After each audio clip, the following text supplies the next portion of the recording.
Hello, good morning, welcome back to our channel. ನಾನು ನಿಮ್ಮೆಲ್ಲರ ಮೇಘನ. ಸೊ ಇವತ್ತು ಈವ್ನಿಂಗ್ ಇಂದ ವ್ಲಾಗ್ ನ ಸ್ಟಾರ್ಟ್ ಮಾಡ್ತಿದ್ದೀನಿ. ಇವತ್ತು ಸೋಮವಾರ ಈವ್ನಿಂಗ್ ಇಂದ. ಸೊ ಮಾರ್ನಿಂಗ್ ಬೇರೆ ಬೇರೆ ಕೆಲಸ ಇತ್ತು, ಸೊ ಹಾಗಾಗಿ ಮಾಡಕ್ ಆಗಿರ್ಲಿಲ್ಲ. ಹಾಗಾಗಿ ಈವ್ನಿಂಗ್ ಇಂದ ವ್ಲಾಗ್ ನ ಸ್ಟಾರ್ಟ್ ಮಾಡೋಣ ಅಂತ ಇವಾಗ ಸ್ಟಾರ್ಟ್ ಮಾಡ್ತಾ ಇದ್ದೀನಿ. ಅದಾದ್ಮೇಲೆ ಸ್ವಲ್ಪ ಈವ್ನಿಂಗ್ ಅಂದ್ಮೇಲೆ ದೇವ್ರ ದೀಪ ಎಲ್ಲ ಹಚ್ಚುವಂತ ರಿಚುವಲ್ಸ್ ನಮ್ಮಲ್ಲಿ ಇದ್ದೇ ಇರುತ್ತೆ, ಪ್ರತಿಯೊಬ್ರು ಮನೆಯಲ್ಲೂ ಕೂಡ. ಸೊ ಅದನ್ನ ಧೃತಿನ ಕೂರಿಸ್ಕೊಂಡು ಅವಳಿಗೂ ಕೂಡ ಈ ರೀತಿ ಮಾಡ್ಬೇಕು ಅಂತ ಚಿಕ್ಕ ವಯಸ್ಸಲ್ಲೇ ಮಕ್ಕಳಿಗೆ ಹೇಳ್ಕೊಟ್ಟಾಗ ಅವರು ಕೂಡ ಇದನ್ನ ರೂಢಿಸ್ಕೊಂಡು ಹೋಗ್ತಾರೆ ಅಲ್ವಾ.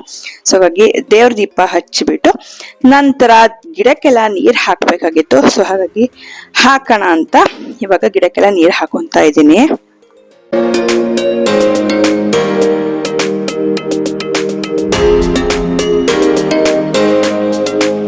ಗಿಡಕ್ ನೀರ್ ಹಾಕಿದ್ಮೇಲೆ ಈವ್ನಿಂಗ್ ಅಂದ್ರೆ ಕಾಫಿ ಇರ್ಲೇಬೇಕು. ಸೊ ನಾನಂತೂ ಕಾಫಿ ಪ್ರಿಯಳು.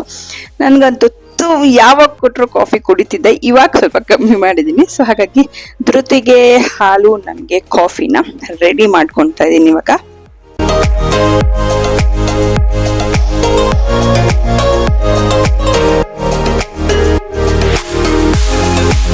ನಮ್ಮ ಸೌತ್ ಇಂಡಿಯನ್ ಮನೆಗಳಲ್ಲಿ ಕಾಫಿ ಅಂದ್ರೆ ಎಲ್ಲರಿಗೂ ಪ್ರೀತಿ, ತುಂಬಾನೇ ಇಷ್ಟ ಇರುತ್ತೆ. ಸೊ ಕೆಲವೊಬ್ಬರಿಗೆ, ಎಲ್ಲೋ ಒಬ್ಬೊಬ್ಬರಿಗೆ ಟೀ ಕೂಡ ಇಷ್ಟ ಇರುತ್ತೆ. ಸೊ ಇವಾಗ ಹಾಗಾಗಿ ಅದನ್ನ ರೆಡಿ ಮಾಡ್ಕೊಂತ ಇದೀನಿ. ಸೊ ನಿಮಗೆ ಯಾವ್ದು ಇಷ್ಟ ಅಂತ ಕಮೆಂಟ್ ಅಲ್ಲಿ ತಿಳಿಸಿ. ಓಕೆ,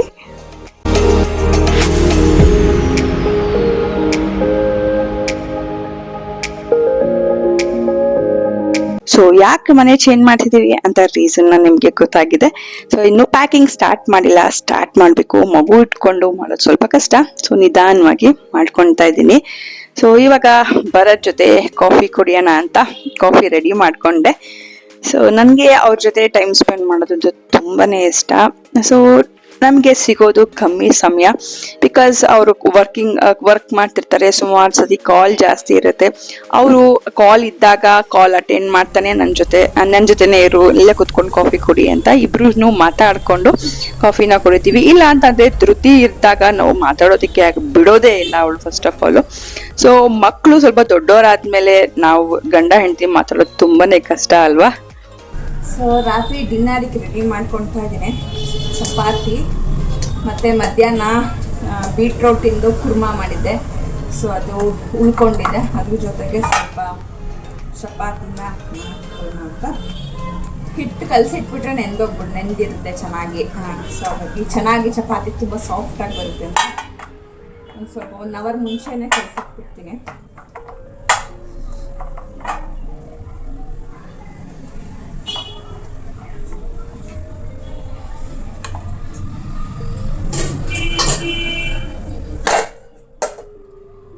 ಈಗ ಇನ್ನೊಂದು ಕೆಲಸ ಇದೆ. ಸೊ ಬೆಳಗ್ಗೆಯಿಂದ ಬಟ್ಟೆ ಹಾಕಕ್ಕೆ ಆಗಿಲ್ಲ. ನಿನ್ನೆದು ಇವತ್ತಿಂದು 2 ದಿನದ್ದು ಇದೆ. ಸೊ ಮಳೆ ಬಂದಾಗಿಂದ 2 ದಿನಕ್ಕೆ ಒಂದ್ಸತಿ ಬಟ್ಟೆ ಒಗಿತಾ ಇದ್ದೆ, ಅದೇ ರೂಢಿಯಾಗಿ ಹೋಗ್ಬಿಟ್ಟಿದೆ ಈಗ. ಹಾಗಾಗಿ ಈಗ ಬಟ್ಟೆ ಒಗೆಯಕ್ಕೆ ಹಾಕಬೇಕು. ಧೃತಿ ಟಿವಿ ನೋಡ್ತಾ ಇದ್ದಾಳೆ.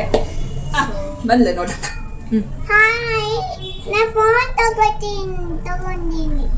ಯಾಕೆ ಕೊಡ್ಸಿದ್ದು? ಯಾವ ಶೇಪ್ ಇದೆ ಫೋನು?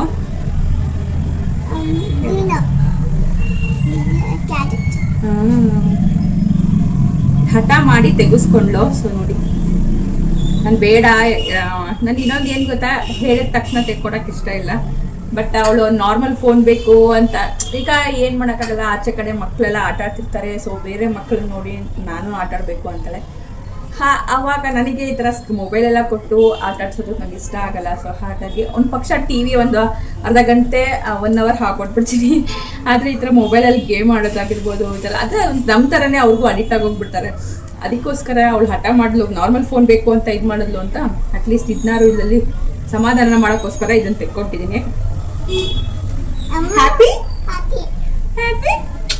ಹಾಂ, ಡಿನ್ನರ್ಗೆಲ್ಲ ರೆಡಿ ಮಾಡಿ ಇವಾಗ ಬಟ್ಟೆ ವಾಶಿಗೆ ಹಾಕ್ಬೇಕಾಗಿತ್ತು. ಸೊ ಆಗ್ಲೇ ಹೇಳ್ದಂಗೆ 2 ಡೇಸ್ಗೆ ಒಂದ್ಸತಿ ಇವಾಗ ಹಾಕೊಂತ ಇದ್ದೀನಿ.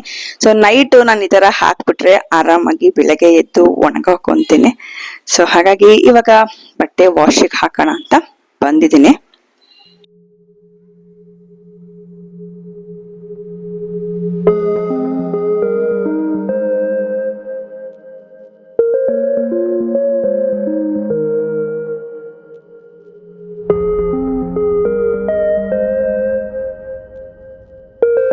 ವಾಶಿಗೆ ಹಾಕಿ ಸ್ವಲ್ಪ ಹೊತ್ತು ಈವ್ನಿಂಗ್ ಟೈಮ್ ಸ್ವಲ್ಪ ಚಿಟ್ ಚಾಟ್ ಅಮ್ಮನ ಜೊತೆ ಮತ್ತೆ ನಮ್ಮ ಅತ್ತೆ ಜೊತೆ ಚಿಟ್ ಚಾಟ್ ನಡೆಯುತ್ತೆ. ಸೊ ಈ ರೀತಿ ಪ್ರತಿದಿನ ಅವರಿಬ್ರ ಜೊತೆ ಮಾತಾಡದೆ ಮಿಸ್ ಮಾಡೋದೇ ಇಲ್ಲ ನಾನು.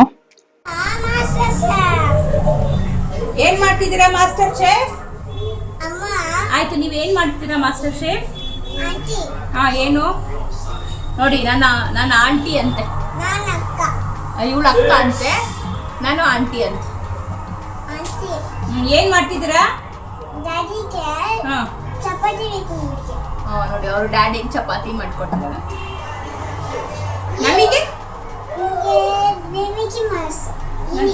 ನನಗೆ ಏನ್ ಮಾಡ್ಕೊಡ್ತೀರಾ? ನಮಗೆ ಚಪಾತಿ, ನಮಗೂ ಚಪಾತಿ ಬೇಕು. ಬನ್ನಿ ಇಟ್ಕೊಳ್ಳಿ. ಆಯ್ತು, ಹಿಂಗೆ ಇಟ್ಕೊಳ್ಳಿ. ಸೊ ನೀವೇ ನೋಡಿದ್ರಲ್ಲ, ನಾನು ಮಾಸ್ಟರ್ ಶೇಫು, ನಾನು ನಮ್ಮ ಅಪ್ಪಂಗೆ ಅಡಿಗೆ ಮಾಡ್ಕೊಡ್ಬೇಕು ಅಂತ. ಸೊ ಬಂದಿದ್ದಾಳೆ, ಹಾಗಾಗಿ ಅವಳ ಹತ್ರನೇ ಚಪಾತಿ ಒತ್ತಿಸ್ತಾ ಹಂಗೆ ಅವಳ ಜೊತೆ ಟೈಮ್ ಸ್ಪೆಂಡ್ ಮಾಡ್ದಂಗೂ ಆಗುತ್ತೆ. ಸೊ ಎಲ್ಲವಾಗ್ಲೂ ಮಕ್ಳಿಗೆ ಅರ್ಥ ಸಾಮಾನಲ್ಲೇ ಟೈಮ್ ಸ್ಪೆಂಡ್ ಮಾಡ್ಬೇಕು ಅಂತ ಏನಿಲ್ಲ. ಈ ರೀತಿ ಅಡಿಗೆಯಲ್ಲಿ ಅಥವಾ ನೀವು ಬೇರೆ ಕೆಲಸ ಮಾಡಿದಾಗ ಸೊ ಈ ರೀತಿ ಮಕ್ಳ ಜೊತೆ ನೀವು ಕೂಡ ಟೈಮ್ ಸ್ಪೆಂಡ್ ಮಾಡ್ಬೋದು. ಸೊ ಡಿನ್ನರ್ ಎಲ್ಲ ಮುಗಿದ್ಮೇಲೆ ಅಡ್ಗೆ ಮನೆ ಕ್ಲೀನ್ ಮಾಡ್ಕೊಂಡು ಇವಾಗ ಸ್ಟವ್ ಕ್ಲೀನ್ ಮಾಡ್ಕೊಂತಿದ್ದೀನಿ. ಸೊ ಪ್ರತಿದಿನ ರಾತ್ರಿ ಈ ರೀತಿ ಸ್ಟವ್ ಕ್ಲೀನ್ ಮಾಡ್ಕೊಳ್ಳೋದ್ರಿಂದ ಬೆಳಗ್ಗೆ ಎದ್ದ ತಕ್ಷಣ ಮತ್ತೆ ಕ್ಲೀನ್ ಮಾಡ್ಬೇಕು ಅಂತ ಏನಿರಲ್ಲ, ಆರಾಮಾಗಿ ಲಂಚ್ ಬಾಕ್ಸ್ ಅಥವಾ ಬ್ರೇಕ್ಫಾಸ್ಟ್ಗೆ ರೆಡಿ ಮಾಡ್ಕೊಬಹುದು. ನೀವು ಕೇಳ್ತಾನೆ ಇರ್ತೀರಾ, ಸೊ ಹೇಗೆ ಬೆಳಗ್ಗೆ ಮ್ಯಾನೇಜ್ ಮಾಡ್ತೀರಾ ಅಂತ. ಸೊ ಇದೇ ರೀತಿ ಇದೊಂದು ಟಿಪ್ ಅಂತ ನೀವು ತಗೊಬಹುದು. ಪ್ರತಿದಿನ ರಾತ್ರಿ ನಾವು ಯೂಸ್ ಮಾಡಿರುವಂತಹ ಕಿಚನ್ ಟವಲ್ನ ನಾನು ಈ ರೀತಿ ವಾಶ್ ಮಾಡ್ಕೊತೀನಿ. ಒಂದು ಪಾತ್ರೆಗೆ ಸ್ವಲ್ಪ ಬಿಸಿನೀರು, ಬೇಕಿಂಗ್ ಸೋಡಾ ಮತ್ತೆ ಡಿಶ್ ವಾಷಿಂಗ್ ಲಿಕ್ವಿಡ್ನ ಹಾಕೊಂಡು ಅದಕ್ಕೆ ಬಟ್ಟೆ ಏನಿರುತ್ತೆ, ಸೊ ನೀವು ಯೂಸ್ ಮಾಡಿರುವಂತಹ ಬಟ್ಟೆ ಏನಿರುತ್ತೆ ಅದನ್ನ ಹಾಕಿ ಇದನ್ನ ಚೆನ್ನಾಗಿ ನೆನೆಸಿ ಒಂದು ಅರ್ಧ ಗಂಟೆಯಿಂದ 1 hour ತನಕ ನೆನೆಸಿದ್ರೆ ತುಂಬಾನೇ ಒಳ್ಳೇದು. ಅದ್ರಲ್ಲಿ ಇರುವಂತಹ ಕೊಳೆಗಳೆಲ್ಲ ಬಿಟ್ಕೊಂಡು ಹೋಗುತ್ತೆ, ಏನೇ ಜಿಡ್ಡಿದ್ರು ಕೂಡ ಅದರಲ್ಲಿ ಬಿಟ್ಕೊಂಡು ಹೋಗುತ್ತೆ. ಅದನ್ನ ನೀಟಾಗಿ ನೆನೆಸ್ಕೊಂಡು ಅದನ್ನ ನೀಟಾಗಿ ಸ್ಕ್ರಬ್ ಮಾಡ್ಕೊಳ್ಳಿ. ನೀಟಾಗಿ ಉಜ್ಜಿ ಅದನ್ನ ವಾಶ್ ಮಾಡಿ ಇನ್ನೊಂದು ಹೊಸ ನೀರಲ್ಲಿ ನೀಟಾಗಿ ವಾಶ್ ಮಾಡ್ಕೊಂಡ್ರೆ ಚೆನ್ನಾಗಿ ತುಂಬಾನೇ ಕ್ಲೀನ್ ಆಗುತ್ತೆ ಆ ಕಿಚನ್ ಟವಲ್. ಇದೊಂದು ಕಿಚನ್ ಟಿಪ್ ನಿಮ್ಮ ಹತ್ರ ಶೇರ್ ಮಾಡ್ತಾ ಇದೀನಿ. ಸೊ ಹೀಗೆ ನನ್ನ ಇವತ್ತಿನ ಈವ್ನಿಂಗ್ ಟು ನೈಟ್ ರೂಟೀನ್ ಇತ್ತು. ಸೊ ಈ ವ್ಲಾಗ್ ನಿಮ್ಗೆ ಇಷ್ಟ ಆಗಿದ್ರೆ ಲೈಕ್ ಮಾಡಿ, ಹಾಗೆ ನಮ್ಮ ಚಾನಲ್ ಸಬ್ಸ್ಕ್ರೈಬ್ ಮಾಡಿಲ್ಲ ಅಂದ್ರೆ ಸಬ್ಸ್ಕ್ರೈಬ್ ಮಾಡ್ಕೊಳ್ಳಿ. Thank you for watching. See in the next vlog. Take care, bye bye.